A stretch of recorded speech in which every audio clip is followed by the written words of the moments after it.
Ok, vamos lá. Então, novamente, boa tarde a todos e a todas. Sejam todos e todas muito bem-vindas aqui a mais um encontro do Movimento de Conexão. Esse movimento de conexão é desenvolvido pela Comissão de Direito Sistêmico da UAB Itaquera. A ideia desse projeto é, de alguma forma, trazer para os advogados e para os cidadãos informações para como a gente pode, de alguma forma, vivenciar essa pandemia de uma forma mais leve, consciente, e consciente principalmente das nossas emoções, do nosso físico, das nossas emoções. E aí, para esse encontro, hoje eu convidei o Dr. Roberto, né? E foi uma grata surpresa, porque eu falei desde o início, quando a gente convidou as pessoas, eles disseram assim, muito fácil. Dentro da dinâmica que eu já sei que é uma loucura do Dr. Roberto, ele se disponibilizar aqui para trazer essa troca com a gente. O Dr. Roberto é médico, especialista em acupuntura e homeopatia, coach, master training, PNL, formador e facilitador de constelações sistêmicas. Ele dá cursos, enfim, para quem acompanha o trabalho dele sabe o quanto ele está engajado nesse olhar sistêmico e de ampliação, né, de consciência. Então, doutor, seja muito bem-vindo, agradeço imensamente o aceite pelo convite, e aí o espaço é seu. Gratidão. Então, eu agradeço, Roberta, pelo convite. Te parabenizo pela iniciativa desses encontros de conexão. Isso já era importante sempre, ainda mais agora, nesse momento em que a gente passa por uma crise mundial, por uma crise sistêmica, né? Então, nós sabemos da importância de nós nos conectarmos. Aliás, eu tenho, como a gente estuda, né, todos nós, acredito que a maioria daqui que está participando do estudo de constelações, a gente sabe que todas as doenças têm uma função. A gente trabalha muito com isso, né? Eu sou médico, eu sou psicólogo, então trabalho com saúde o dia inteiro.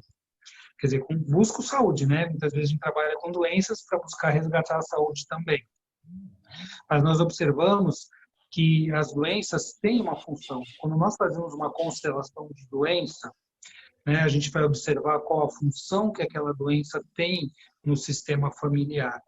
Então, uma doença ela não vem à toa, ela não cai de paraquedas, ela não vem para nos punir por nada. Simplesmente a doença vem ocupar algum espaço no sistema e alguma função, muitas vezes de um excluído, muitas vezes para nos trazer a consciência, alguma coisa que nós precisamos modificar no nosso dia a dia, na nossa rotina, nos nossos sentimentos, nos nossos relacionamentos. O tema de hoje, né, falar sobre relacionamentos.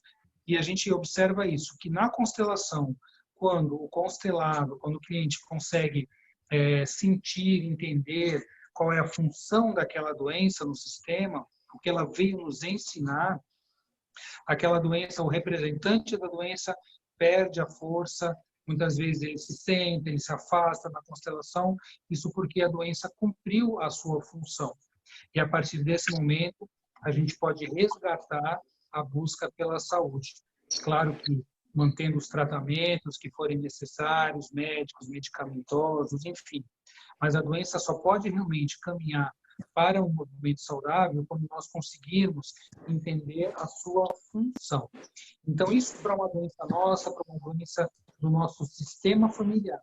Quando a gente passa por um momento como esse, que é inusitado, que assim nós nunca passamos em termos globais, assim recentemente, na história recente da humanidade, uma pandemia, uma doença tão multifacetada, uma doença tão diferente, que vem acometendo a todos nós, em todos os países, todas as classes sociais, isso também tem uma função, mas uma função muito maior do que uma função somente para um sistema. Ela tem uma função planetária. Então, a função dessa doença, a gente está aprendendo, né? A gente pode já olhar para isso e entender alguns movimentos, né? O que significa essa doença, o que ela vem nos ensinar. Com certeza, ela tem uma função muito grande E dentre elas, dentre os vários aprendizados que nós temos com essa doença, o que eu venho observando, que muitas pessoas estão lidando com isso, é que ela vem para nos uniformizar, vamos dizer assim. Ela vem para mostrar que todos somos iguais. Ninguém é mais especial que o outro, porque tem isso, ou porque tem aquilo, ou porque mora em tal local, né, ou por tal etnia. Ninguém é melhor, ninguém é pior. Todos somos equivalentes, todos estamos sujeitos ao mesmo problema, à mesma dinâmica, né? Então, essa é um dos aprendizados que essa doença vem trazer para nós. Um outro aprendizado é que a gente precisa, a partir de agora, cada vez mais olhar com um olhar sistêmico, com um olhar de conexão para tudo que acontece. Então, não posso mais ficar pensando somente no meu umbigo. Então, começou a crise, o que a gente observou? Pessoas correndo para o supermercado, para fazer estoque de comida, de papel higiênico. Nem sei para que tanto papel higiênico, né? A gente até brincava, para que tanto papel higiênico? Não entendi. Mas as pessoas comprando compulsivamente, pensando somente em si. Tem álcool, vou comprar todos os álcools. E o outro, como é que fica nessa história, né? E o próximo, que também precisa tanto quanto eu, talvez até mais do que eu. Então, isso é um outro aprendizado. Nesse instante, nesse momento, nós precisamos trabalhar como coletividade, globalmente, né? Nós não podemos simplesmente pensar somente em nós, no nosso clã, na nossa família. Agora é uma família muito maior. Então, outra das funções dessa doença é ampliar a nossa noção de sistema. O sistema é o todo, né? Existem sistemas e subsistemas. A nossa família é um subsistema dentro de um sistema maior, que é uma cidade, que é um estado, que é um país e que é o planeta todo. Gaia, Mãe Terra, é o sistema maior, que também é um sistema limitado dentro de um sistema solar, dentro de uma galáxia. Então, nesse momento, que é um momento de transição, de aprendizado, a gente também deve aprender a olhar na ampliação do entendimento, da percepção do que é sistema. Isso modifica também a maneira como nós nos relacionamos, né? Que é o tema da palestra de hoje, do eu para o nós, não é? Então, se eu olhava somente para mim no relacionamento, a gente precisa começar agora a olhar para nós, não somente o nós próximo, o nosso núcleo familiar, nossos amigos, mas o nós planeta, o nós maior, ampliado. Quando a gente consegue olhar para isso, a gente também vai entendendo o sentido e a função dessa doença. Então, ela vem para nos igualar, para nos mostrar o sentido de coletividade, de globalidade, de humanidade, de compaixão, de ajuda, de conexão. Então, quando a gente vai entendendo tudo isso, eu acredito que o tempo vai passando e a gente vai conseguir lidar de uma maneira melhor, né? De uma maneira com união, com coletividade. E isso também vai ampliando a nossa resiliência, porque nesse momento nós precisamos muito de resiliência para lidar com uma crise desse tamanho. O que é resiliência? Resiliência, o termo original, resiliência, ele vem da física, assim como o termo estresse também vem da física, né? São termos que trabalham na física com a questão da carga e da resistência. Então, quando a gente fala em estresse, muitas vezes, faz muito tempo que eu dou cursos de estresse, né, capacitação para as pessoas aprenderem a lidar com o estresse, as pessoas normalmente imaginam assim, o estresse é uma sobrecarga. Então, se eu tenho uma sobrecarga muito grande, a minha chance de sofrer estresse aumenta. Sim, isso é verdade, mas isso é somente um lado da equação. E na sistêmica, a gente trabalha com polaridades. Sempre a gente trabalha com polaridades. Aliás, como eu venho da abordagem do consciência sistêmica, que é do colega do Fernando de Freitas, ele sempre fala assim, antes das ordens do amor vem as leis universais maiores, até do que as ordens do amor. As ordens do amor falam dos relacionamentos, mas antes disso tem as ordens universais. A polaridade é uma grande ordem universal. Os chineses, o Tao já fala, né? Do um nasceu o 2, do 2 nasceu o 3, e do 3 as 10.000 coisas. Então, 1 é o Criador. O 2 é quando se divide, quando se cria o universo com as polaridades, com yin e com yang, com dia e noite, claro e escuro, masculino e feminino, mãe e pai, função materna e função paterna. E aí dos 2 pode nascer o 3 já é o fruto da união das polaridades, gerando a vida, e depois as 10 mil coisas, que representa tudo que existe no universo. Então, trabalhar com a polaridade é muito importante, né? E a gente pode entender que esse movimento todo vem nos ensinando a lidar com tudo isso, a lidar com o diferente, a lidar com a crise. Aliás, crise também, quando a gente estuda pelos ideogramas chineses, crise ela é composta de 2 ideogramas. Um é perigo. Então, toda crise traz um perigo junto a ela. E o outro ideograma é oportunidade. Então, todo risco, todo perigo traz a oportunidade da mudança. Quando a gente se sente sobrecarregado, então tem a questão do estresse que a gente estava falando, na polaridade o estresse como sobrecarga, eu posso trabalhar a minha resiliência, que é o outro lado.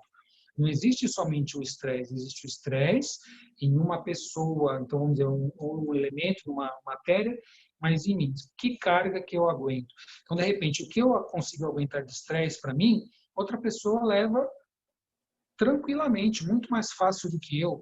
E outra pessoa, às vezes, uma pequena fração daquilo que eu estou lidando, ela já não consegue. Esse fator é outra polaridade do estresse, que é a resiliência. A resiliência é uma característica humana, né, que nos diz que nós podemos sempre ampliar nossas possibilidades de lidar com a crise, de lidar com os problemas, aumentando a nossa capacidade, conseguindo lidar com ela de uma maneira melhor, caminhando para a saúde, caminhando para o mais, mesmo com problema. Então, a gente vê, por exemplo, vamos dar um exemplo até de família, né? Pais, um casal que perdeu um filho.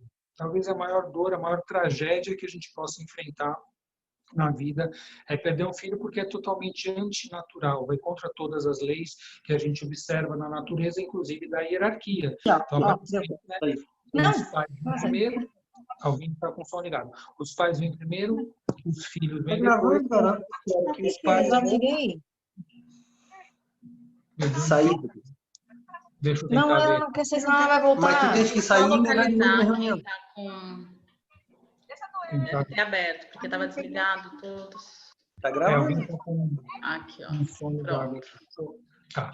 Então, como eu estava falando, isso vai contra, inclusive, aparentemente, contra a hierarquia.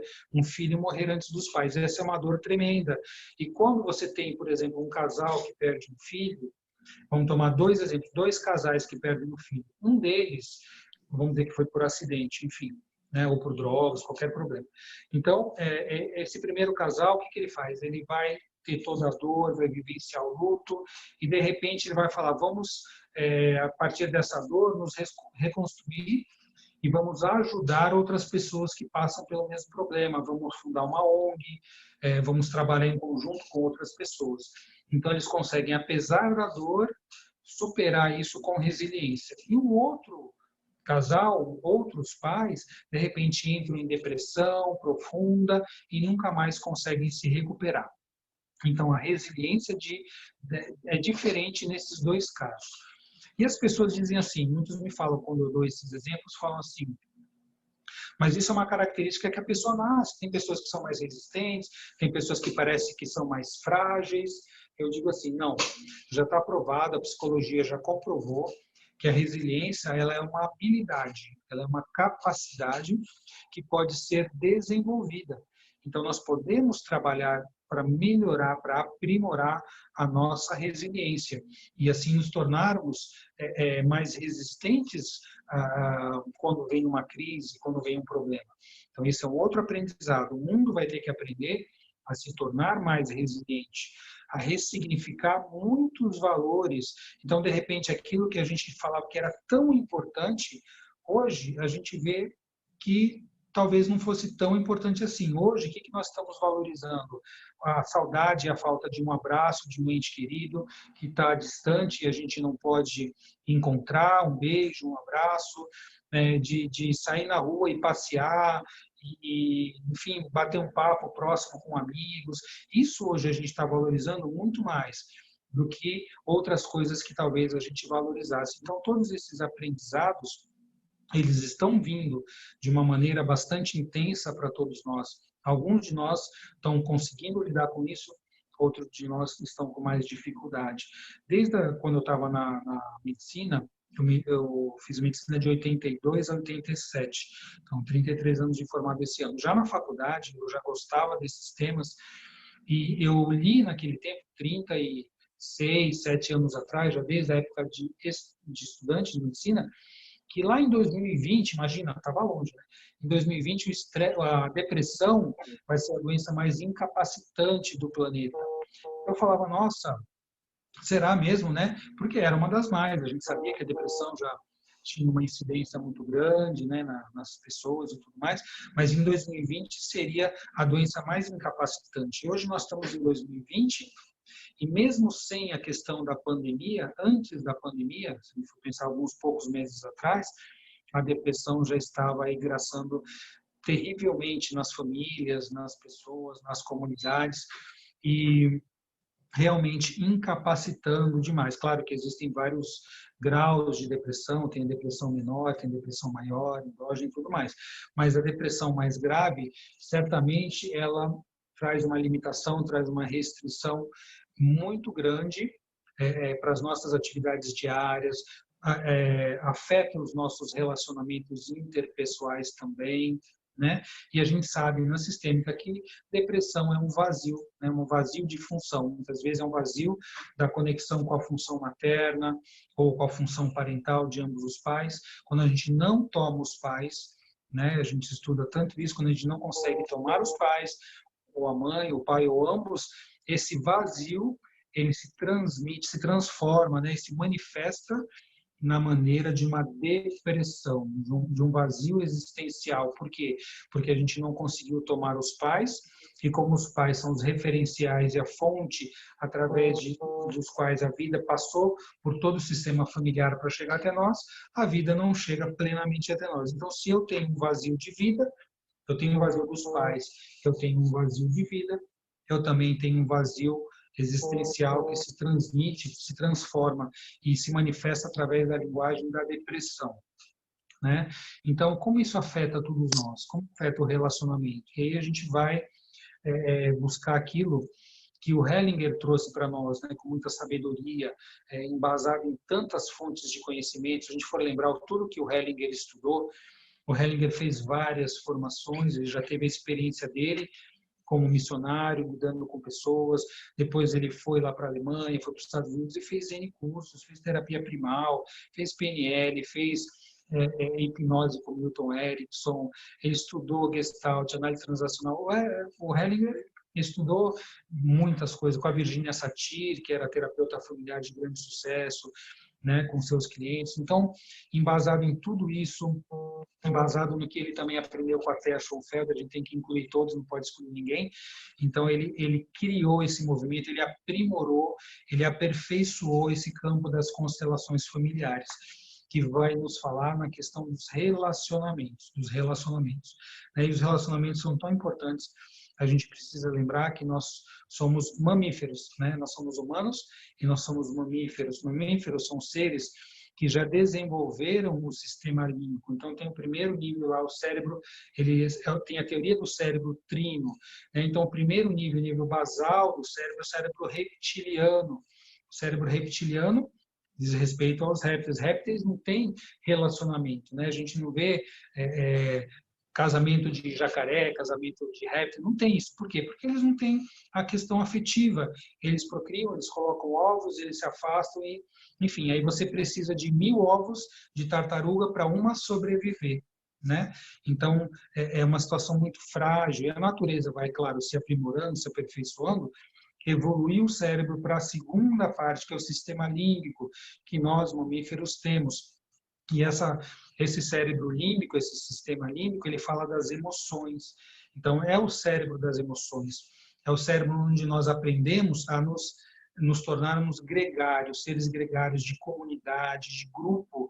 E aí que já começou a questão das consciências, como falou o Hellinger, né? Quando a gente tem a questão do grupo, do clã, das tribos primárias, essa questão da consciência de clã tribal já vai aparecendo. E a gente precisa aprender a trabalhar e conviver em coletividade. E as emoções vão ajudar. Por quê? Porque as emoções vão criar os vínculos de relacionamento. E a partir disso, criando esses vínculos, criando essa tribo, criando-se as famílias, a gente aprende a questão das leis, das ordens do amor, o pertencimento. Então, o pertencimento vem desse grupo que está unido, que está coeso. E as exclusões, né, essa doença, a disfunção do pertencimento, que é a exclusão, depois a questão da hierarquia, do equilíbrio de troca. Para sobrevivermos num grupo, a gente precisa trabalhar com as ordens do amor, com as leis sistêmicas da vida, né? E os mamíferos já aprenderam isso. E depois a terceira parte, o terceiro cérebro, já vem a parte, o neocórtex, né? O aprimoramento, o espessamento do neocórtex que vem nos primatas, principalmente, que são os mamíferos também. Nós já temos um cérebro, o neocórtex mais desenvolvido, aí a questão da cognição, da comunicação, da memória, e a gente pode criar a nossa história, né, ter a memória da nossa história, e a partir daí ir nos desenvolvendo quanto humanidade, com tecnologia.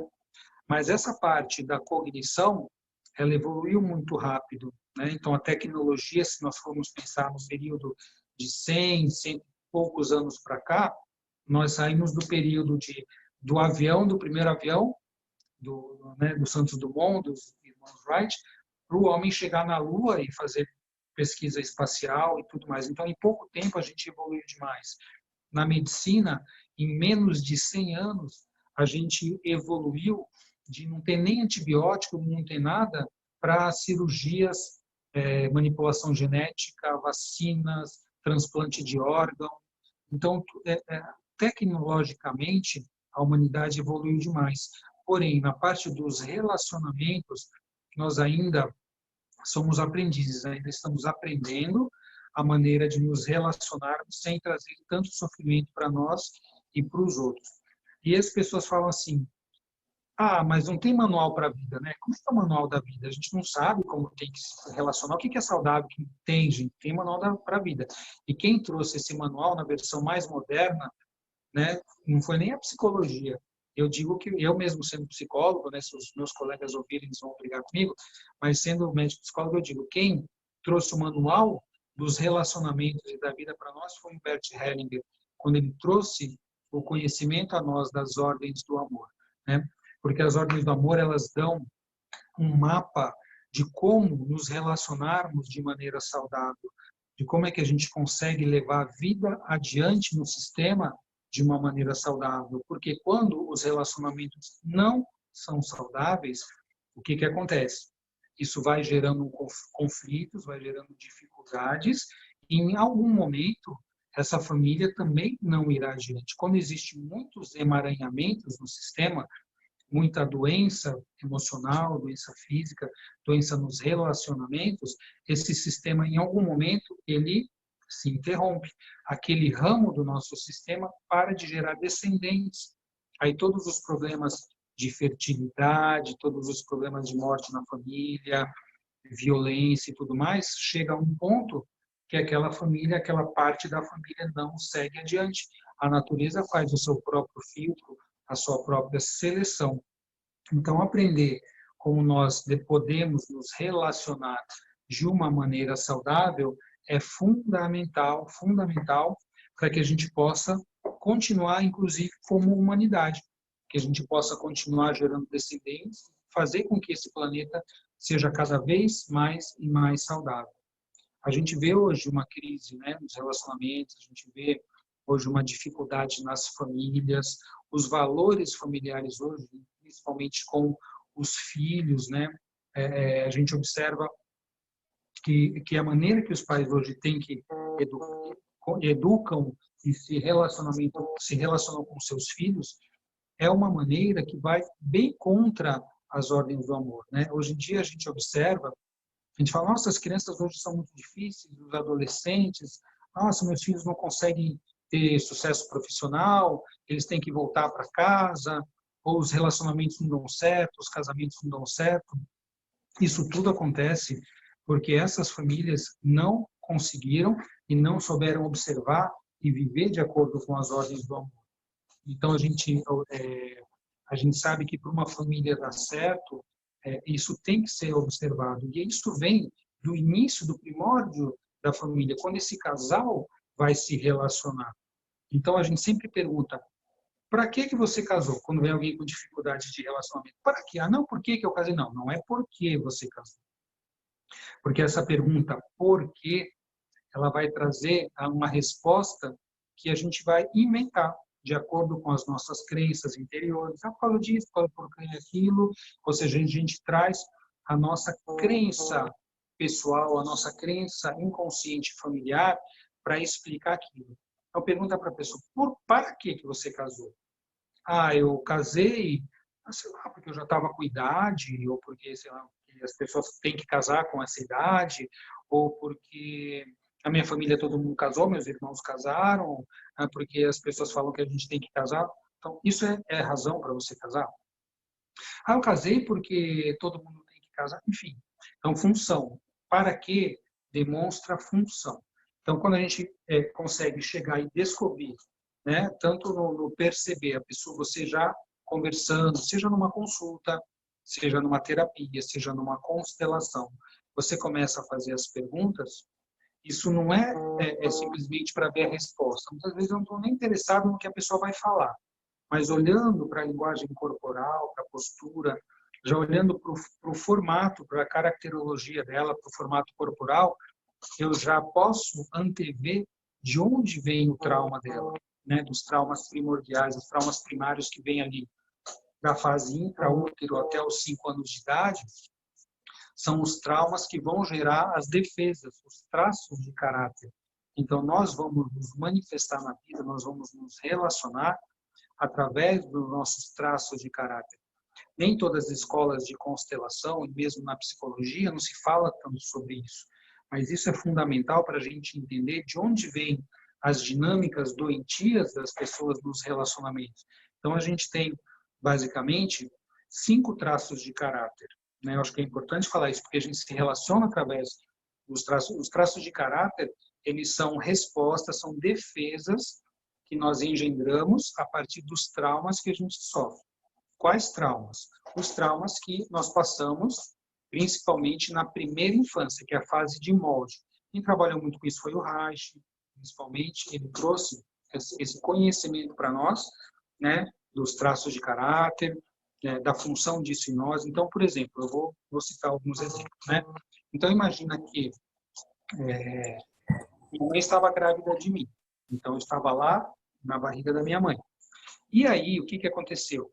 Ela teve brigas com meu pai, ou a mãe dela faleceu, houve uma grande tragédia na família, uma dificuldade muito grande, ela passou por um estresse tremendo. Todo mundo sabe que os bebês sentem tudo que a mãe sente. Quem já foi mãe, ou quem já foi, né, já teve gestação, sabe que isso é uma realidade. Né? Os bebês sentem tudo o que a mãe sente. Então, se o bebê está ali, não tem cognição, o desenvolvimento neurológico, a mielinização, ainda está na parte cerebral, nos nervos cranianos, né? Muito primária ainda muito incipiente a mielinização. Então, esse bebê vai perceber o quê? Que ele está ali, naquele ambiente, né? E esse ambiente, ele não sabe que é a mãe, ele simplesmente sente isso. Quando ele se manifesta, quando esse bebê se movimenta e a mãe sente ele, talvez pela preocupação dela, por todos os problemas que ela está passando, sentindo esse bebê, ela pode sentir e imaginar o seguinte: como é que eu vou cuidar desse filho e agora com tantos problemas? Né? Então, toda vez que o bebê se manifesta, a mãe ela sente esse medo, essa insegurança. O bebê vai sentir isso de que maneira? Quando eu me manifesto, claro que isso não é cognitivo, isso é do sentir. Quando eu me manifesto, o ambiente fica mais hostil. Então, ocorre uma mudança ali metabólica no útero, no líquido amniótico, nos neurotransmissores. O bebê sente isso como medo, como uma agressão. Então, ele se manifesta menos. A defesa desse bebê, o que ele pode fazer? Vai ligar para alguém, vem aqui me socorrer? Não, o bebê está ali dentro, ele simplesmente está vivo, está existindo ali dentro do útero. A única defesa que ele tem é ficar cada vez mais quieto e desconectar, fazer uma desconexão. Então, esse traço de caráter que é desenvolvido através desse trauma, na fase intraútero, até posterior ao nascimento, uma semana, um mês no máximo, desenvolve um traço de caráter chamado esquizoide, que tem uma semelhança com a palavra esquizofrenia, mas não é a doença esquizofrenia. O traço de caráter esquizoide é uma defesa, tá, que esse bebê desenvolve através da percepção, da sensação de um trauma que aconteceu ali na fase intraútero. Todo traço de caráter é uma defesa. Então, ele tem o lado negativo e tem o lado positivo. É a polaridade. Nada é tudo ruim e nem tudo bom. Então, a pessoa que tem um traço de caráter mais esquizoide, ela tem uma conformação, quando cresce, tem uma conformação física específica, né? Enfim, tem todo um formato físico. E nas características mentais e emocionais, são pessoas que têm mais dificuldade nos relacionamentos. Por quê? Porque elas estão acostumadas, quando tem algum problema, a se desconectar. Elas seguem esse padrão que aconteceu desde a fase intraútero.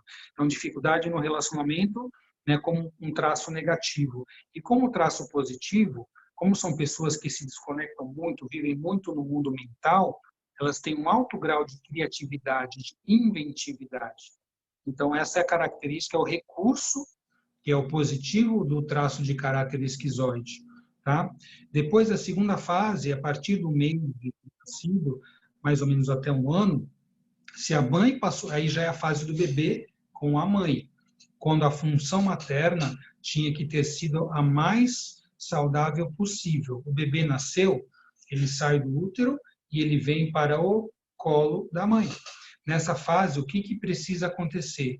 A criação do vínculo saudável entre a mãe e esse bebê, o relacionamento mãe-bebê. O bebê nessa fase, ele nem sabe que ele é um ser à parte. O bebê sente que ele e a mãe são um ser único, somente um ser. E ele está ali, e o olhar dessa mãe, a presença dessa mãe, não somente o fato dela amamentar, ela pode amamentar, estar totalmente preocupada, totalmente angustiada,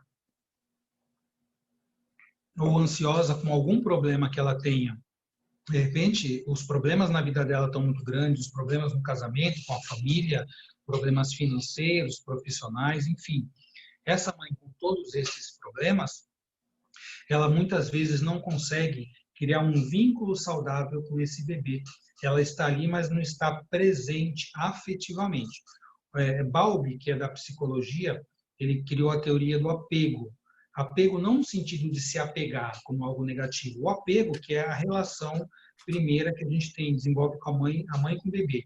Então, tem vários tipos de apego. Para resumir, eu vou falar assim, tem o apego seguro e o apego inseguro, não seguro. Quando essa mãe está presente, afetiva, ela simplesmente está ali com o bebê, ela sabe cumprir a sua função materna, que é dar segurança, que é segurar, né, fazer esse bebê se sentir seguro. Então, a gente vai crescer sabendo o que é segurança, porque eu aprendi na fase adequada. Na fase oral, minha mãe me segurou passando segurança, vínculo, apego seguro para mim. Então, quando eu cresço com insegurança, com medos, significa o quê? Que provavelmente ali na primeira fase, na segunda fase, né, que é a fase oral, e o bebê, na fase de amamentação, algo aconteceu na relação dessa mãe com esse bebê que não gerou um apego seguro, tá? Então, isso pode desenvolver a dificuldade do traço de caráter oral, é a sensação de abandono, tá? O bebê se sente abandonado e ainda também não tem cognição, a milenização dele chegou até a parte de tronco, membro superior somente. Ele não sabe sair dali, ele é dependente. Nessa fase, o bebê é dependente da mãe. A mãe é codependente e o bebê é dependente. Tá? Então, quando há uma dificuldade, uma disfunção nessa relação mãe-bebê, esse bebê vai se sentir abandonado. Então, a gente adulto, ouve uma música que fala que eu fui abandonado, ou eu me sinto abandonado, o outro fala que foi abandonado, você pode olhar, é o traço de caráter oral, a pessoa tem uma conformação física que mostra esse traço de caráter também. Então, a dor do caráter oral é o abandono. E aí a gente fala, não tem como um adulto ser abandonado, não existe isso. Só nas músicas de sofrência e quando a gente tem uma dificuldade em relacionamento que a gente ficou preso nessa fase oral. Adulto não pode ser abandonado, porque se alguém chega para mim, meu relacionamento, minha parceria afetiva, fala assim, eu vou embora porque eu não quero mais me relacionar, tudo bem, eu posso sofrer, de repente vai acontecer, eu vou ficar triste, mas eu não dependo daquela, não sou dependente. Se eu for dependente daquele relacionamento, eu estou replicando, eu estou repetindo uma relação bebê-mamãe. Tá? Posso ser homem e mulher, com uma relação heteroafetiva, homoafetiva, isso não importa. E aí a questão da dependência, ela se repete em muitos outros setores. Por exemplo, se eu tenho a dor do abandono, eu tenho traço de caráter oral, eu me sinto dependente, eu posso ser dependente de qualquer coisa. Eu posso ser dependente de droga, de álcool, de comida, de compras, de sexo.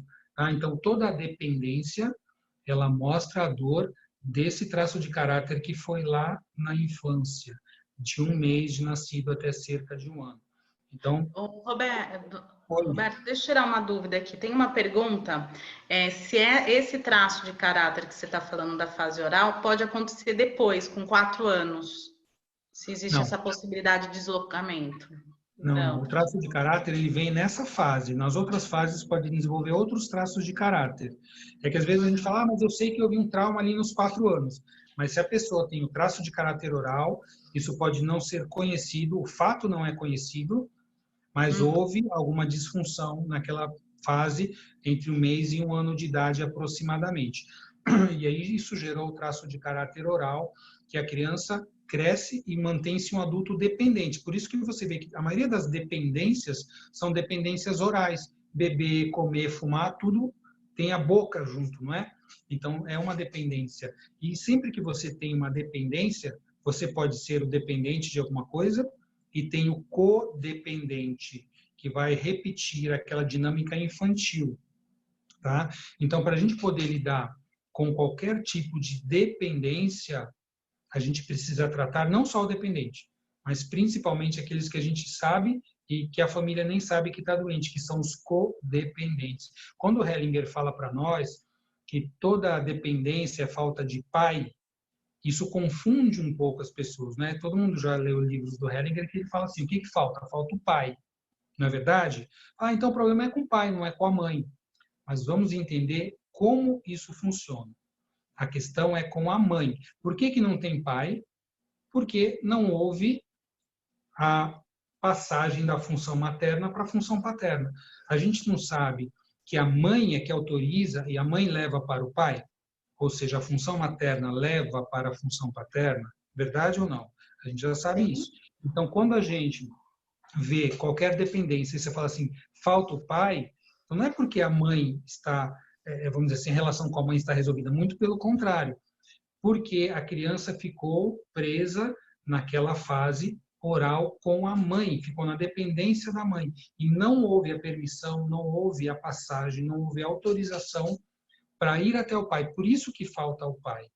Porque a dinâmica dos dependentes é uma dinâmica oral. Se eu sou dependente financeiro, se eu sou dependente afetivo, se eu sou dependente de substâncias, eu quero sempre o quê? Que me deem alguma coisa. Então, como é que evolui uma dependência química, que talvez seja aquela que mais aparece, aquela que é mais grave, que destrói mais a relação no tecido da família? Os dependentes químicos, eles acabam ficando o quê? Sem trabalho, sem relacionamento, acabam roubando da família muitas vezes, em casos extremos. Sempre assim, vocês têm que fazer por mim, vocês têm que fazer por mim. É uma dependência oral, que vem ali da fase oral. Então, quando a gente se sente num relacionamento dependente do outro, primeiro, uma relação afetiva tem que ter dependência. A gente não aprende no equilíbrio de troca, que é dar e tomar, e uma relação afetiva, uma parceria se dá no nível de horizontal de equivalência. Toda relação saudável parte de 2 pessoas equivalentes, ou deveria partir de 2 pessoas equivalentes. Se um é maior e o outro é menor, isso aqui é uma relação vertical de pai e filho, pais e filhos. Né? Relação afetiva, parceria sexual, que tem o amor eros, é uma relação que parte da equivalência. Se eu falo, não, para que você casou? Aí eu pergunto, volto para a pergunta, para que você casou?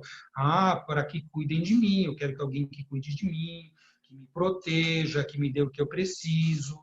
Ou pelo contrário, não, eu estou casando para dar para alguém segurança, proteção. Então, você percebe que nesse nível é uma relação de dependente-codependente.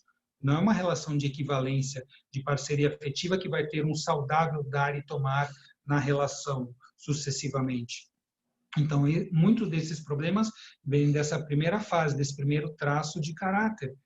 E aí se desenvolvem os outros traços de caráter. A criança vai crescendo, né, vira aquele bebezinho, já tem de 1 para 2 anos, aí começa a fazer coisas, e a família, nossa, que lindo, que bonitinho, elogia, acha que está tudo maravilhoso. Então, esse bebê, o que ele pode sentir? Né? E que ele sente, muitas vezes, que se ele fizer o que agrada aos outros, ele é elogiado. Se ele não fizer, ele não é elogiado ou até é criticado. Então, a percepção desse bebê, que é pequeno ainda, é uma percepção de ser manipulado. Isso é um tipo de manipulação. Se eu agrado o outro, eu recebo alguma coisa. Se eu não agrado, eu não recebo.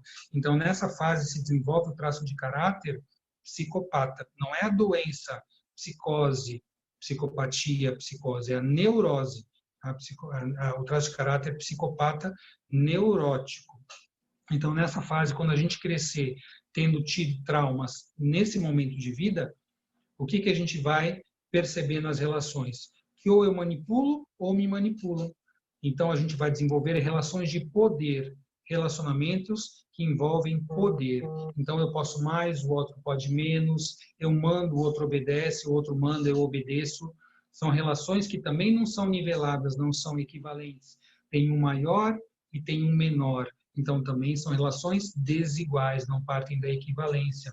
O traço de caráter psicopata, ele está sempre observando, manipulando, tentando manipular, tentando controlar a relação. Então, são pessoas muito, geralmente, desconfiadas, não se abrem para a relação, tá? Então, são pessoas que buscam domínio, que buscam poder. Então, não tem o poder do amor nessa relação, tem amor ao poder. Então, você já vê que no traço de caráter psicopata ele tem isso. E como traço positivo, como tudo também tem o traço positivo, os psicopatas neuróticos, eles têm grande capacidade de liderança, de convencimento, de liderar grupos, de levar as pessoas para movimentos, se forem positivos, se forem bons, né? Então, essa é a característica positiva, o recurso do traço de caráter psicopata, tá? E aí o bebê continua crescendo, ele está lá com 2 para 3 anos e pouco, ele começa a fase do desfraude. A mielinização já chegou ali na região sacral. Então o bebê consegue, você vê que chegou nessa fase quando o bebê, a criancinha, consegue subir os degraus sem apoio, subir com as próprias perninhas e começa a controlar os esfíncteres. Então começa a controlar o xixi, começa a controlar o cocô. Não, nessa fase, o que pode acontecer? Os pais criticarem essa criança, você fez cocô de novo, você sujou tudo, que porcaria, você isso, você aquilo. E aí, a sensação, né, o trauma do traço de caráter dessa fase, o traço de caráter chamado masoquista. E a dor desse traço de caráter é a humilhação. É humilhação. Então, é uma criança que vai se sentir humilhada e ela vai começar a desenvolver o quê? Como recurso, uma grande resistência, uma grande capacidade de resistir, né, às humilhações, aos problemas, às dificuldades. Então, são aquelas pessoas que fisicamente têm uma estrutura forte, com uma musculatura bem desenvolvida, e elas aguentam muita pancada. Elas costumam ser os sacos de pancada dos outros, a síndrome do Salvador, né, que a gente vai falar do triângulo dramático daqui a pouquinho também. Então, são pessoas que aguentam muito, porque elas falam assim, nunca mais vou ser humilhado, então vou aguentar essas dificuldades. E aí vem o desenvolvimento desse traço de caráter chamado masoquista, pessoas que aguentam, que não se expressam, panela de pressão. Quando o masoquista chega no seu auge, ele explode, aí sai de perto, porque é aquela pessoa que é capaz de arrebentar tudo na hora que não aguenta mais. Aquela gotinha d'água que serviu para transbordar tudo. E aí, evoluindo mais, a criança já está indo lá para os 4, 5 anos de idade, já vai para a fase genital, porque isso bate com as fases oral, anal, que eu estava falando do masoquista, e genital, que é quando começa a mielinização chegar na parte dos órgãos genitais. Então a criança começa a sentir prazer, não é sexualidade, é a energia que chega ali, é a milenização que chega ali, aí começa assim, é menino, menina, eu tenho isso, você não tem aquilo, é aquela fase da criança, e nessa fase a criança percebe a presença do pai, ela já teria que ter ido para a função paterna, então ela percebe que tem mãe, tem pai, e eu sou o terceiro elemento. Então, nessa fase entra a triangulação. A primeira relação triangular que a gente percebe no nosso desenvolvimento é quando a gente chegou nessa fase. Tá? Então, essa fase genital, o traço de caráter, né, o traço de caráter rígido, chamado de rígido. Então, começam as triangulações. Se esses pais não forem saudáveis na sua relação, colocar o filho no meio da relação, um casal que tem, por exemplo, dificuldades de casal, e usa o filho para solucionar aquela dificuldade, para entrar no meio do relacionamento. E aí a gente volta àquela pergunta: para que você casou agora? Para que você teve filho? Ah, porque muitos falam assim: ah, a relação não estava boa, né? A gente vamos ter um filho para ver se melhora o relacionamento.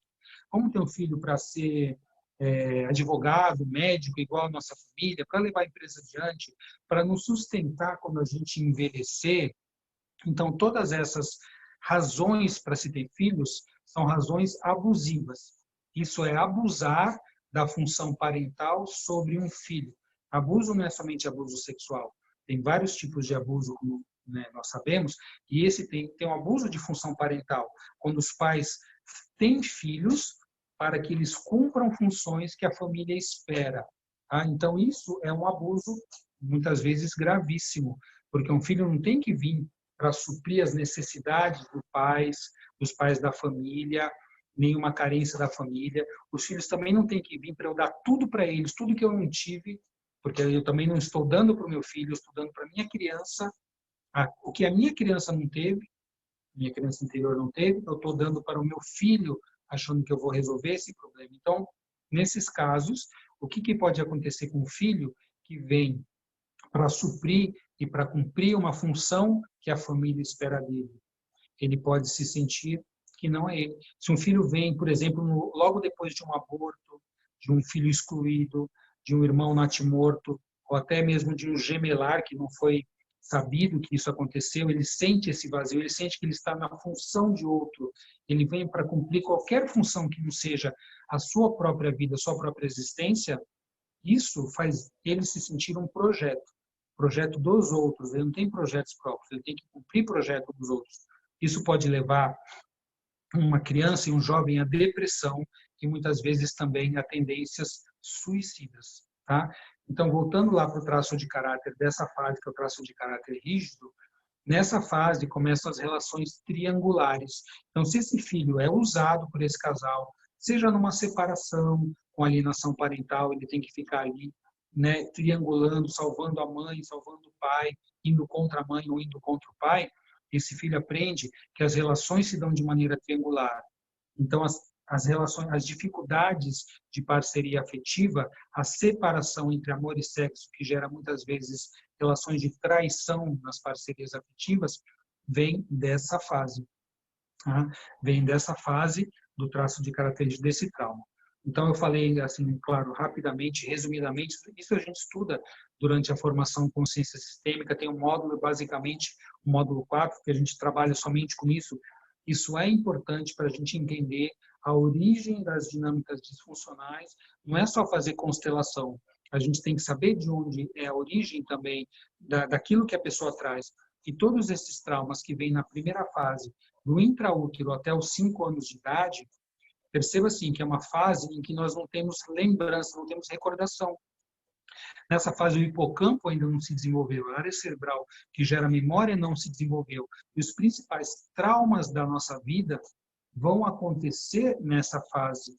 E a gente vai desenvolver várias defesas, vai desenvolver traços de caráter, crenças, comportamentos a partir desse momento, a partir desses traumas infantis dos quais a gente nem se lembra.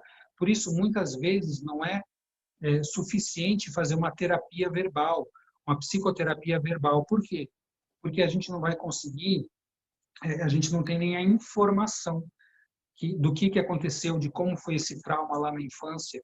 Numa constelação pode aparecer, e muitas vezes aparece, a origem dessa situação numa terapia como uma psicoterapia como o EMDR, que é uma área da psicoterapia que trabalha com movimentos contralaterais, né? A gente consegue trazer a memória do trauma, a gente traz para o corpo a memória que vem do corpo, né? Esses traumas ficam no nosso físico, a gente traz novamente essa memória e pode ser reprocessada junto a outras memórias. Essa memória disfuncional do trauma, que o trauma é uma memória disfuncional que fica bloqueada, e toda vez que você cutuca aquele trauma, passando por uma experiência semelhante, aquele trauma é como se fosse uma ferida que não cicatrizou e está ali encistada dentro da nossa neurologia. Toda vez que a gente repete a história semelhante ao trauma, ele eclode e traz toda aquela dor inconsciente que está no corpo. E mais, essa dor também não é só, esse trauma não é só da fase intraútero até os 5 anos que ele acontece. Muitas vezes, como nós estudamos constelações, a gente sabe que esse trauma, ele é um trauma transgeracional. Então, durante a nossa infância, nós estamos repetindo dinâmicas, né? Nós ali naquela posição na família de filhos, que querem salvar os pais, que querem adoecer pelos pais, nós estamos assumindo, nos identificando com dores da família, com emaranhamentos, com excluídos do sistema familiar de outras gerações. Então, a gente revive, naquela fase da infância, o trauma transgeracional que vem no nosso sistema. Então, por isso que muitos dos problemas de relacionamento acontecem dessa maneira. Eu falei bem resumidamente, né? E aí a gente fala, poxa, por que existe uma disfunção de relacionamento? Por que a pessoa não dá certo na sua parceria afetiva? Aí fala, nossa, eu escolho sempre pessoas iguais para me relacionar, né? Eu saio de um relacionamento abusivo, daqui a pouco eu encontro outra pessoa que parece tão legal, eu entro na relação de cabeça, é um novo relacionamento abusivo. Fala assim, nossa, todas as pessoas são iguais? Não. Sim, as pessoas que você atraiu por sintonia são iguais, são muito parecidas. Por quê? Porque a gente, por afinidade, por sintonia, de uma maneira inconsciente, a gente vai atrair para as relações, a gente vai sintonizar e vai se afinar com pessoas que venham nos mostrar os nossos emaranhamentos. E para ela é a mesma coisa. Ela também vem para alguma coisa. Por isso que o Hellinger falava que tem duas possibilidades de você curar os traumas familiares, os traumas sistêmicos, ou trabalhar para que se tornem mais saudáveis. Uma é o casamento. Então, a gente casa com alguém, claro que a gente vai buscar, sem saber, uma pessoa que vem com a possibilidade de nos ajudar a superar o nosso trauma familiar, sistêmico, transgeracional. E eu também tenho que ajudar o meu parceiro ou a minha parceira a superar o trauma que ela traz da família dela, sistêmico, familiar, transgeracional.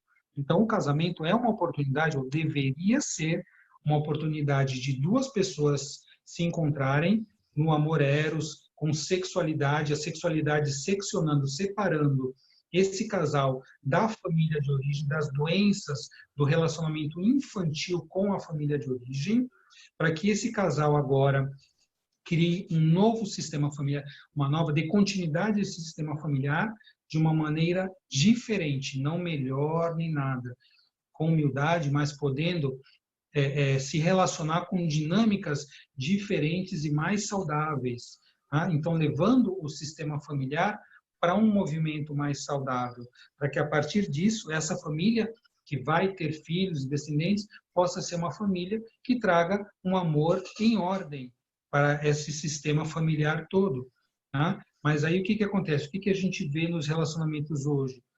Os casais, muitas vezes, priorizam a família de origem. Eles ficam grudados na família de origem. Moram com os pais, moram com a família. Mas isso é lindo, isso é muito amor. Não é. Não é. A gente precisa aprender, claro, a gente tem que ter o relacionamento com a família de origem, mas isso aí, o Hellinger falou, isso aí está na Bíblia, você tem que sair da sua família de origem para criar a sua família atual, sua nova família. Se a gente não consegue se desprender da dependência à nossa família de origem, o nosso casamento não vai dar certo, vai ter problema de sexualidade, então, primeiramente, esse casal vai ter problemas. E aí, primeiro vem o casal, depois vem os pais, né? A gente antes é um casal. Depois esse casal quando for ter filhos, vira pai e mãe. Então, muitas vezes, o casal, quando vai ter filhos, deixa de ser casal, abre mão da sexualidade. Muitas vezes, inconscientemente, já casou para ter filho mesmo, só para ter filho. Não queria uma relação, queria um casal. Aí casa com uma pessoa que não vai dar certo, casa com uma pessoa que vai se separar, uma pessoa que não consegue viver um relacionamento saudável, porque eu também não consigo, e eu acabo colocando isso em cima dos filhos. Daí vem tantos problemas afetivos, daí vem tantos problemas de relacionamento. E o que a gente faz? Normalmente a gente culpa o outro. Não, você que é o responsável, você que é o culpado por isso. Aí vem a seguinte dinâmica, que eu posso até colocar isso já para a gente se encaminhando para o encerramento. A dinâmica que a gente chama de triângulo dramático. Isso é uma figura da análise transacional. A análise transacional vem do Fritz Perls, e um dos seus discípulos, né, o Karpman, ele desenvolveu essa teoria que até ganhou um prêmio na psicologia na década de 60, que é a figura do triângulo dramático. O triângulo dramático, como um triângulo, tem 3 pontas. Uma ponta é a vítima, a outra ponta é o vilão. Então, tem sempre um vilão que vai prejudicar a vítima. E quem vem salvar a vítima? O Salvador. Então, são 3 polos, 3 figuras doentias, 3 dinâmicas doentias de relacionamento. Tá? Então, isso a gente vê aonde isso acontece. Basta você olhar no espelho, olhar ao redor, olhar na sua família, olhar na televisão, nos filmes, nas novelas, nas músicas. Tem triângulo dramático em tudo. Tudo. As pessoas são viciadas em triângulo dramático. Fala, nossa, mas você está exagerando, Roberto. Então, não precisa acreditar em nada do que eu digo. Observe. Observe e veja se isso é ou não é verdade. Então, vamos ver. Como é que começa uma novela? Aí mostra lá os personagens, tem sempre um personagem que está lá e vai ser coitado, vão dar um golpe nele, ele vai perder tudo, aí tem o vilão que vai dar o golpe, então já tem o vilão e a vítima, e aí vem os outros que vão ajudar, vão salvar, não vão ajudar, vão salvar, pronto, triângulo dramático. Essas figuras sempre trocam de posição. Uma hora eu sou vítima, aí em outra hora eu sou salvador, em outra hora eu sou o acusador, o vilão. Tá? Essas figuras, esses links de relacionamento, essas posições, estão sempre intercambiando e não tem como você dizer que vai resolver mudando de uma para outra. A gente simplesmente, para ter uma relação saudável, a gente precisa abrir mão de estar participando de um relacionamento na forma triângulo dramático. Ah, então me abandonou, eu sou a vítima, outro é o vilão. Tem uma separação na família. O pai separou da mãe. Ele foi embora, ele é o vilão, o traidor, a mãe é a vítima. Quem vai ser o salvador? O filho. O filho vai ser o salvador. Ou então vice-versa. Nas alienações parentais, isso se dá de uma forma muito trágica. Por quê? Porque o filho vai ser colocado no meio dessa briga, ele vai ser o polo salvador, vai ter que salvar quem? Quem que o salvador fraca salva? Sempre o mais fraco. Então, o salvador, que é o filho, vai procurar ficar do lado daquele que é a vítima da relação. E aí a gente observa tantas tragédias, tantas dinâmicas doentias, difíceis de relacionamento. Então, como fala, né? É preciso saber viver. A música fala isso, é preciso no sentido de necessário e também no sentido de ser preciso. Qual é a precisão disso?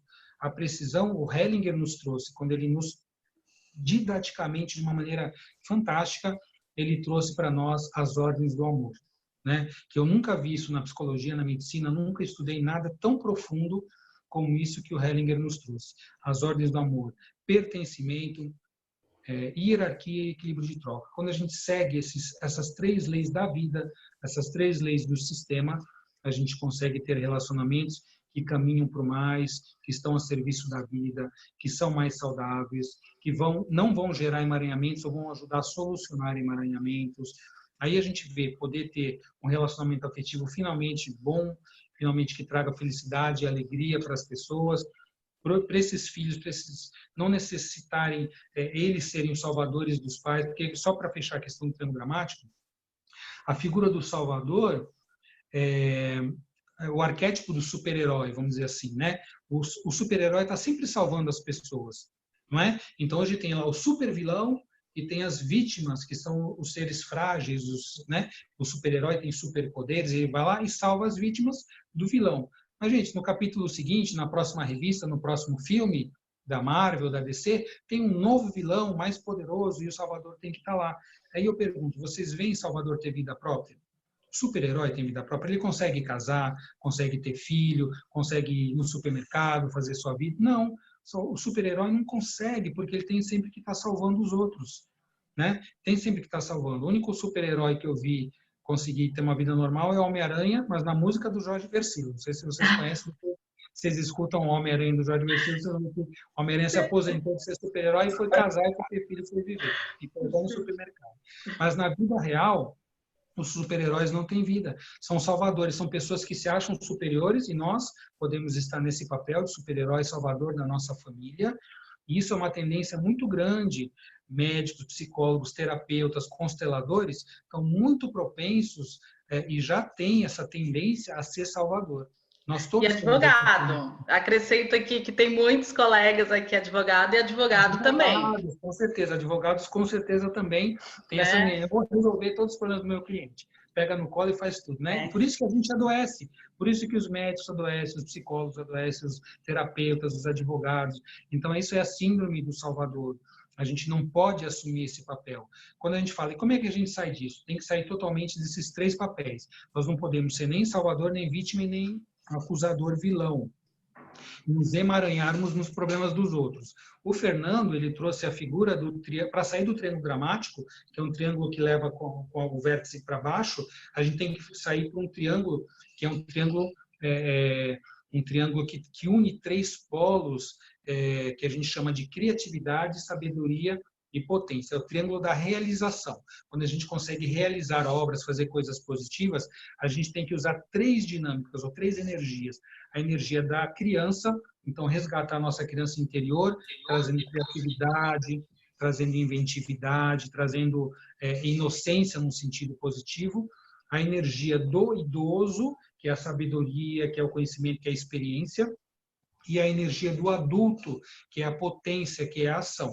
A gente só pode sair do triângulo dramático quando a gente evolui, a gente salta, né, faz um spin, muda de nível, quanticamente falando, para o triângulo da realização. Aí a gente consegue, vivendo as ordens do amor, vivendo no triângulo da realização com criatividade, potência e sabedoria, a gente vai começar a trilhar o caminho do adulto, né, do adulto, sair da infância, sair de atuar como criança, como a nossa criança ferida, traumatizada, e começar a ser adulto para ter relações adultas afetivas, relações adultas profissionais, né? Aí sim a gente pode usar os recursos positivos dos nossos traços de caráter, sair do trauma para lição, para aprendizado, para resiliência. Tá? Então, eu acho que eu já falei bastante, né? Mas é mais ou menos... Falou e a gente ficaria aqui mais tempo. Eu tenho 2 perguntas aqui, Roberto. Voltando um pouquinho ainda nas questões das feridas, considerando a atual era tecnológica, os traumas de uma criança poderão ser amenizados, agravados ou resolvidos com filmagens, com fotos, de todas as fases da infância? Eu não sei se eu entendi a pergunta. Como assim, resolvidos por imagens? Vamos ver se eu também entendi. Quando você fala dos traumas, você falou que a gente não consegue saber exatamente quais são esses traumas, a gente sente no corpo. E aí ela fala, será que se demonstrar, a gente ficar tirando foto desses momentos, pode de alguma forma facilitar ou piorar essas emoções? Acredito que é isso, né, Beth? Se ela quiser explicar um pouco melhor, porque assim, como é que a gente vai tirar foto do momento do trauma, isso que está sendo colocado? Então, eu também não eu entendo que trauma ele é sentido no corpo, né? Beth, eu vou tentar abrir aqui seu áudio, deixa eu ver se... Tenta abrir seu áudio, isso, pode falar, Beth. Seu áudio está aberto. Eu não sei se ela... Não, ela tá. Beth? Ok, ela tá, mas deve ter dado uma saidinha. E aí ela... não vejo como, assim, não entendi essa dinâmica que ela está colocando. Porque, primeiro, quando a gente passa por um trauma na infância, muitas vezes aqueles que originam o trauma, que são os pais, os cuidadores, né, não tem nem a percepção desse fato. Eu não vejo como a gente conseguiria fotografar isso ou não. É isso mesmo. Ela está falando que ela está aqui, mas não conseguiu. Ela falou que é exatamente isso. Se poderia, de alguma forma, ser representado. Eu também não vejo essa possibilidade, né? O trauma, ele é Ele sentido, é acontece de uma vivenciado, maneira né? involuntária. Muitas vezes os pais, por que os pais geram trauma? A gente não fala isso para culpar os pais, porque os pais eles simplesmente replicam ou eles repetem os traumas. Tanto que a gente sabe que, por exemplo, quem foi abusado tem grandes tendências de se tornar um abusador. Então os pais repetem para os filhos os traumas que eles tiveram e muitas vezes esses traumas também foram os pais deles que sofreram. Então você tem uma dificuldade na maternagem que vem, eu tenho dificuldade com a minha mãe, né? Uma mulher que faz tem dificuldade com a mãe e ela tem dificuldade com a filha e a mãe tem dificuldade com a mãe dela. Então você vê que são traumas que se repetem transgeracionalmente, né? Então são involuntários, são inconscientes, não são propositais, acontecem a partir da dor, são repetições de dor. Então, não há como a gente registrar esses momentos, mas eles ficam registrados. Sim, ficam registrados no nosso corpo, na nossa neurologia. Nada, E aí a gente pode trabalhar com isso de várias maneiras, com terapia, sim. com constelação, com MVR, com vários tipos de terapias que possam fazer esse trauma ser reprocessado para que se transforme numa memória funcional, uma memória que não é mais uma memória de dor, uma memória que gera experiência e aprendizado e superação. Sim. Aqui, o Fábio, o doutor Fábio está falando aqui. Obrigado, Roberto, excelente. Gostaria que falasse um pouco da sua experiência quando os traumas são individuais e quando são sistêmicos, no sentido de transgeracionais. Isso na prática, inclusive. Então, os traumas, eles sempre são sentidos como individuais, né? Então, eu vejo o meu trauma, né? Se eu descubro qual é o meu trauma, qual é a minha dor, mas aí, com certeza, eu digo assim, claro, certeza, e nem 100% não existe, nem sempre, nem nunca. Mas, geralmente, esses traumas são repetições de traumas transgeracionais. Claro, muitas vezes existe o primeiro momento. Quando é que foi que isso se originou? Aí a gente tem constelações que a gente vê que se originou nessa geração, na passada 10 gerações atrás. Isso, o campo sistêmico vai mostrar, a informação vai vir, né? Mas geralmente são repetições de traumas, então a gente precisa, sempre que possível, olhar para a origem desse trauma, olhar para quem foi o primeiro excluído, o primeiro que passou por essa experiência. Uma constelação tem a propriedade de causar isso. Mas vamos dizer, claro, que isso tudo gerou algum momento. Então vamos dar um exemplo. Então, de repente, não existia um trauma nesse sentido, aí eu nasci, e quando eu nasci, o que aconteceu? Eu fui internado na UTI, ou minha mãe teve um problema grave, ou aconteceu algo muito grave com ela, com a mãe dela, com meu pai, enfim, e aconteceu algo. Isso pode causar aquilo que a gente conhece que é o amor interrompido, não é? A síndrome do amor interrompido. Quando acontece o amor interrompido, isso passa a ser um trauma para mim. Então, eu vou crescer com esse bloqueio, com essa dificuldade, que pode gerar um traço de caráter esquizoide ou oral, porque geralmente na primeira fase da infância, ou logo depois do parto, ou um pouco depois, já pode ter passado para a fase oral também, e isso vem comigo. Eu vou crescer com esse traço de caráter, com essa dor inconsciente, sem saber, eu vou replicar isso nos meus relacionamentos. Bom, então tá lá, essa dor, essa síndrome do amor interrompido. Pois bem, se eu não solucionar isso em algum momento da minha vida, se eu não olhar para essa dor, se ela não chegar a ser algo tão evidente e eu for ali mascarando aquilo, de repente eu tenho um traço de caráter mais masoquista, que eu vou levando aquilo adiante também, vou carregando aquilo, suportando, porque eu sou forte, que eu tenho que suportar, né? Então, o que acontece? Isso pode passar para a próxima geração. E aí, se isso não é curado nessa geração, era um problema psicológico, ele passa a ser um problema sistêmico. Por quê? Porque já passou para a geração seguinte. Então, todo trauma sistêmico, ele começou em alguma geração.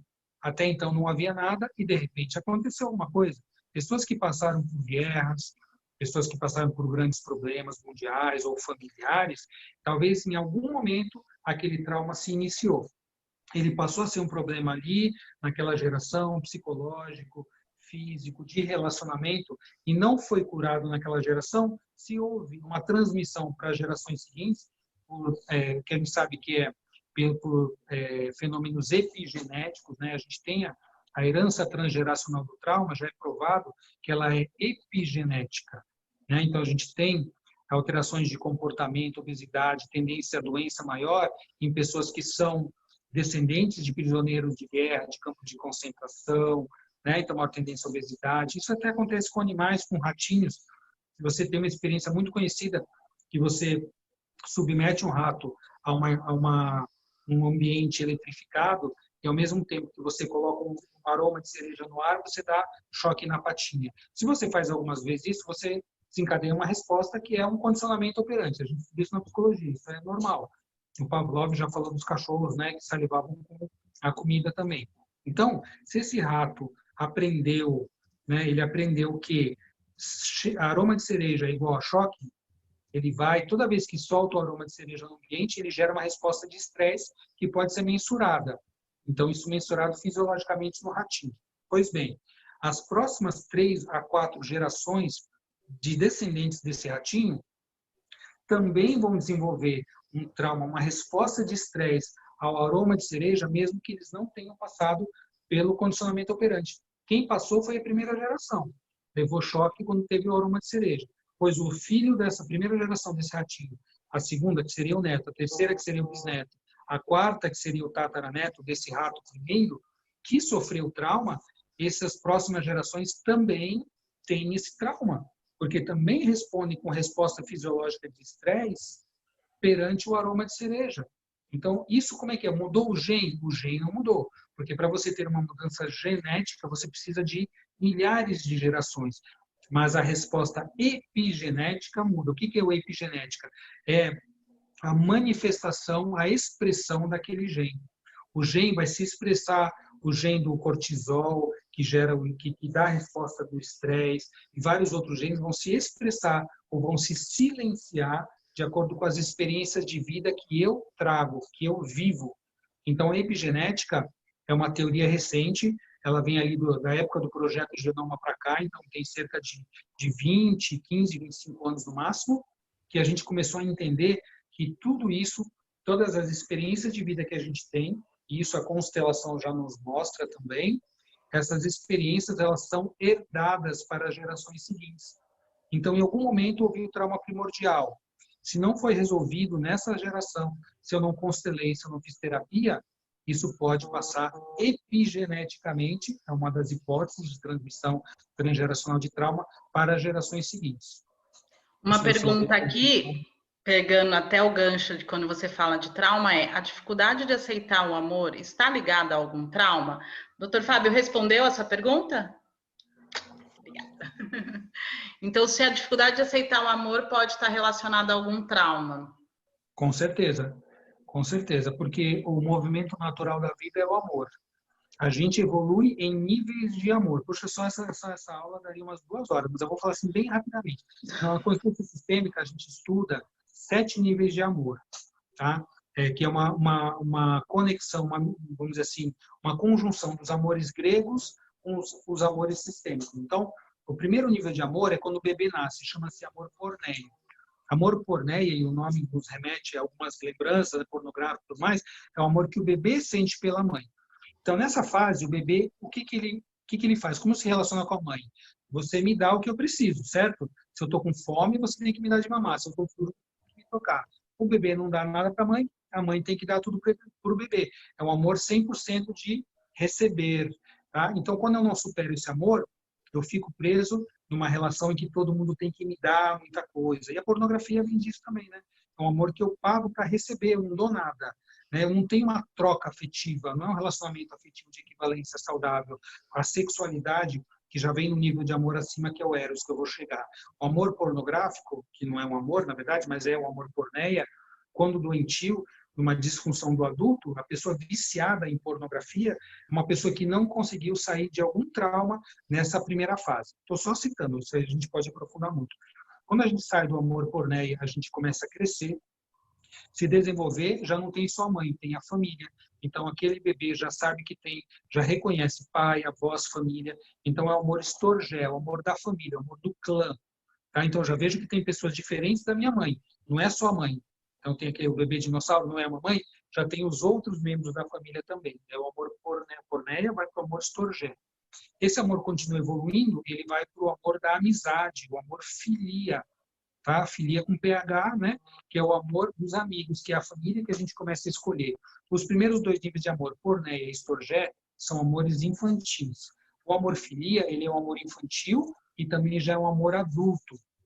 Por quê? Porque é o amor da amizade que vai começar na infância, quando a gente vai para a creche, para a escolinha, começa a ter os amigos, e ele vai evoluindo para a idade adulta. E quanto mais a gente evolui o amor filia, as redes de relacionamento vão nos sustentar e vão nos dar força e equilíbrio, inclusive na velhice. Aí o amor do amor filia, você escolhe alguém dentre as pessoas que você se deu fora da família para ter um relacionamento afetivo e sexual. Aí já é o amor eros, é o amor da parceria afetiva. E cada vez que você evolui nos níveis de amor, do porneia para o estorgé, para o filia e para o eros, você vai aprendendo a receber menos e dar mais. Então, o amor filia e o amor eros são amores de equivalência. Por um amigo, você não pode ser maior ou menor. Tem que ter equilíbrio de troca. Na parceria afetiva e sexual também, você não pode ser maior ou menor. Tem que ter equilíbrio de troca. O próximo nível de amor é o amor materno. Então, aí já é o amor que você dá mais do que recebe. O bebê ali embaixo é o amor que recebe mais do que dá. E o amor materno é o amor que dá mais do que recebe. Do amor materno vai para o amor paterno. Ah, mas o amor paterno está sobre o materno. É a evolução, lembra? A função materna para paterna. A mãe entrega para o pai para continuar na função, para ir para o mundo. A mãe, o que é? A vida, o pai é o mundo. O Hellinger falou isso, na verdade. Então, é o amor materno, vai para o amor paterno. E do amor paterno vai para o amor ágape, que é o 7º nível do amor, que já é o amor universal, onde todo mundo é a minha família, e eu não priorizo, eu procuro fazer o bem a todos, doar, né? É um amor mais universal, que inclusive é um amor que a gente precisa aprender mais agora, nesse tempo de crise e de pandemia. Então, eu consegui, acho que, resumir em poucos minutos todo esse conhecimento aí dos níveis do amor que a gente estuda muito. A gente tem 2 módulos do consciência sistêmica que a gente trabalha, principalmente no fechamento no módulo 8, que a gente estuda e trabalha e faz dinâmicas dos níveis de amor. Espero ter respondido também. Estou aqui sem som. Eu acredito que sim, se alguém tiver mais alguma questão, eu ia até aproveitar e falar qual que é eu já coloquei aqui para o grupo o seu pessoal, mas eu não tenho o do Instagram da consciência, como que é o nome? É arroba?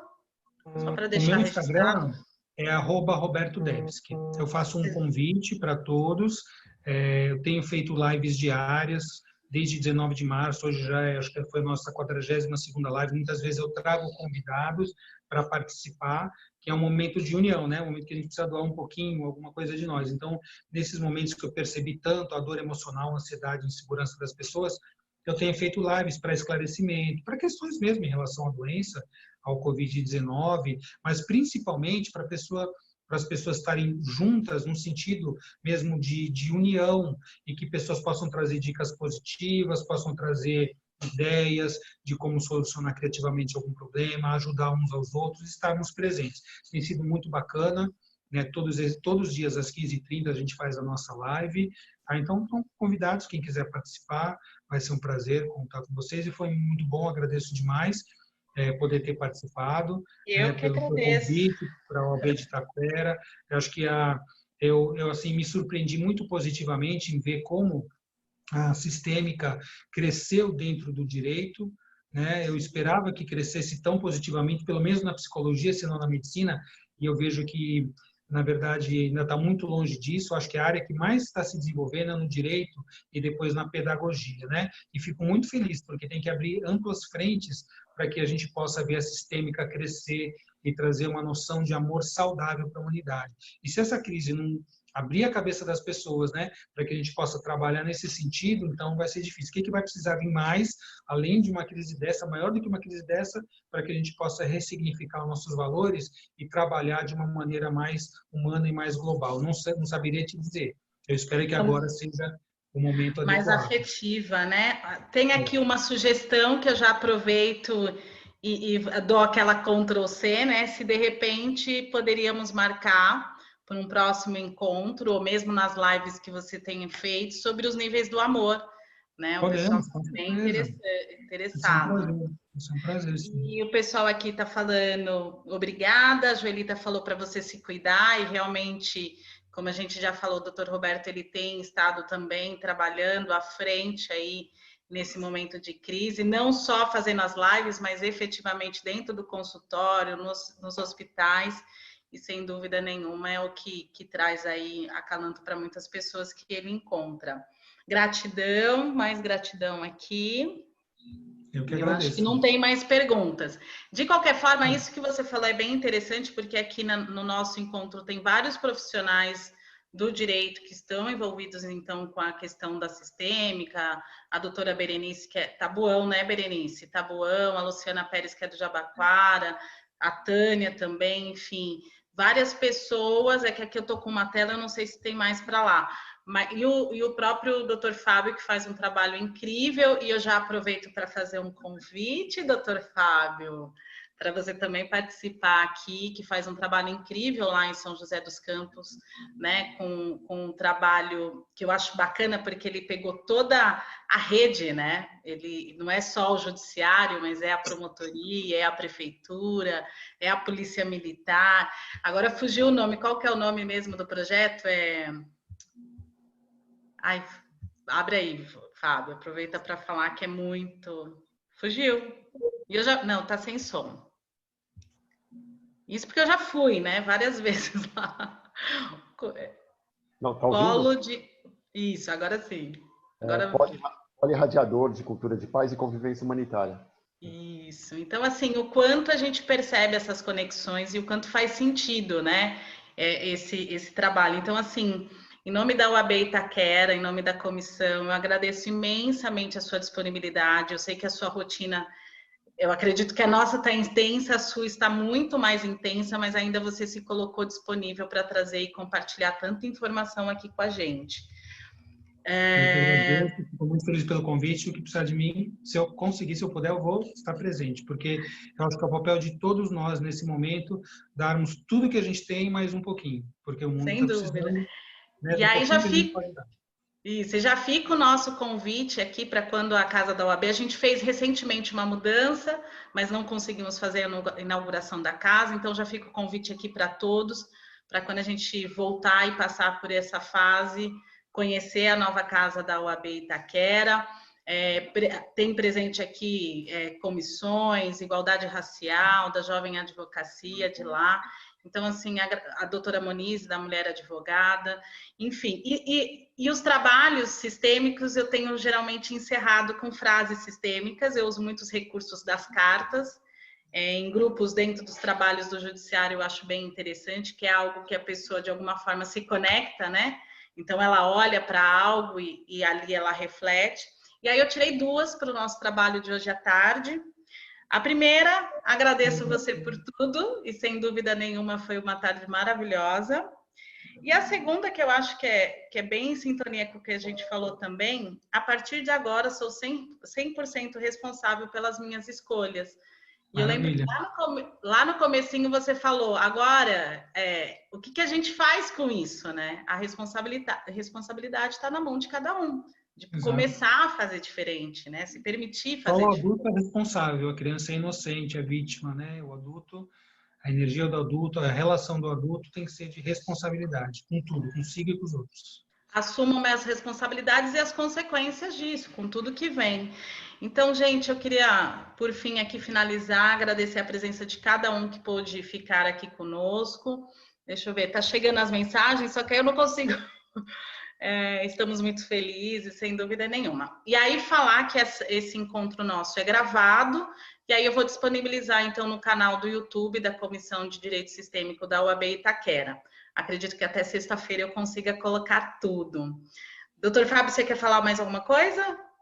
Que eu vi que você faz assim, não. E aí eu deixo você, Roberto, se você quiser deixar alguma consideração final para a gente encerrar. Sim, fica a minha gratidão imensa, né? O que eu tenho, as pessoas me perguntam como fazer nesse momento, o que fazer, eu digo assim, se conecte com o coração, né? O coração sempre vai te trazer uma inspiração, sempre vai te trazer um centro, o que o Hellinger chama de centro vazio, né? Que a gente chama na meditação de mindfulness, você estar conectado com a sua presença. Então, se eu puder pedir a vocês, se vocês quiserem fazer uma pequena meditação de encerramento, rapidamente, pode ser? Pode, claro. Então, que cada um, nesse momento, consiga se conectar. Se você quiser fazer o gesto físico de colocar a mão sobre o coração, né? Nesse momento a gente se conecta, a gente passa a sentir, até pode fechar os olhos e simplesmente respirando tranquilamente, sentir a presença, sentir o seu coração pulsando, sentir o seu sangue circulando, sentir que você está aqui e agora. Então, nesse momento, a partir do nosso centro, a partir do nosso coração, a gente vai se conectando atrás de nós com todos os que vieram antes.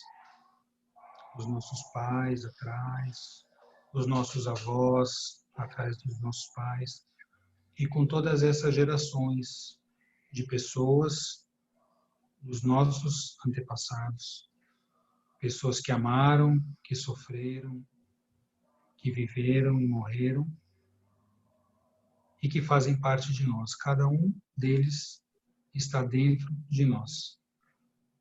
E através de uma vida saudável, de uma vida responsável, a gente vai honrar cada um deles. Então, um movimento de reverência, de muita gratidão, através do nosso centro, a gente se conecta a todos. E a gente sabe que todos fazem parte, foram as pessoas certas no lugar certo. E assim a vida flui, como um rio. Ela vem, segue pela gente e vai passar adiante. Que a gente possa viver nossa vida com essa conexão. Todos pertencem, todos fazem parte. E eu vou fazer o meu movimento dentro desse sistema. Eu sou mais um elemento que faço parte. E vou procurar transmitir isso adiante, da melhor maneira que eu puder. Gratidão a todos.